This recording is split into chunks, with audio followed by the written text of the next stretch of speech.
At first glance, 1960s Indianapolis was just another quiet American city.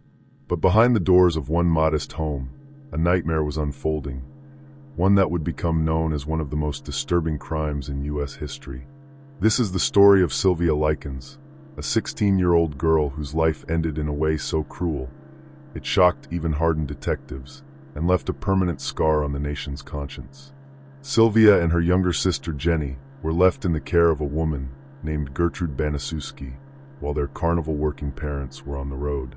The Likens family, always struggling financially, believed this arrangement would offer some stability. But what was supposed to be a temporary solution quickly spiraled into something far darker. Gertrude, already overwhelmed with her own 7 children, was frail, addicted to prescription drugs, and prone to violent mood swings. She began lashing out at Sylvia, accusing her of being promiscuous, stealing, or lying, despite no evidence, and used Sylvia as a scapegoat for her own frustrations. Over the course of 3 months, the abuse escalated in ways no one could have imagined. Gertrude not only beat and starved Sylvia, she weaponized her own children and even neighborhood kids, encouraging them to humiliate and torture Sylvia as a form of entertainment or punishment. Sylvia was forced to strip naked in front of groups, burned with cigarettes, cut with razors, and had words like, "I'm a prostitute," carved into her stomach with a hot needle. The house became a chamber of horrors, and the abuse became routine. She was eventually banished to the basement, where she was kept in darkness, lying on a thin, urine-soaked mattress, denied food, water, or even the ability to use the bathroom. She tried to escape once, but was caught and beaten again. Her sister Jenny, who also suffered but to a lesser extent due to a physical disability, was too terrified to speak up.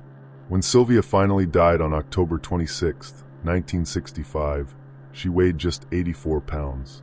Her body was covered in over 150 wounds, and the official cause of death was brain swelling, internal bleeding from prolonged shock, and malnutrition. What made this case even more horrifying wasn't just the level of cruelty, it was how many people knew and stayed silent. Neighborhood children came and went, some participated, others watched. Adults suspected something, but looked the other way. A local pastor had even been told that Gertrude was punishing a girl for bad behavior, and he chose not to investigate further. When police were finally called, it was too late. The horror shocked the public. Gertrude Baniszewski was arrested and charged with first-degree murder, along with her daughter Paula and several local teens. During the trial, Sylvia's sister Jenny testified in heartbreaking detail, exposing the torture her sister endured and the sheer number of people who had a hand in it. In 1966, Gertrude was convicted and sentenced to life in prison. Though shockingly, she was released on parole after just 20 years and lived under a new name until her death in 1990. Paula served a reduced sentence and also vanished under a new identity. The Sylvia Likens case is now studied in law schools and criminal psychology courses as an example of sadism, mob mentality, and the dangers of unchecked abuse. It led to changes in child protection laws across several states. The house where it happened has been demolished, but a memorial now stands in Sylvia's honor. A plaque that reads, "I see a child crying." Sylvia Likens wasn't just a victim, she became a symbol. A reminder of what can happen when cruelty goes unchallenged, of how easily ordinary people can be drawn into evil, and of how silence, indifference, and fear can allow the worst horrors to unfold in plain sight.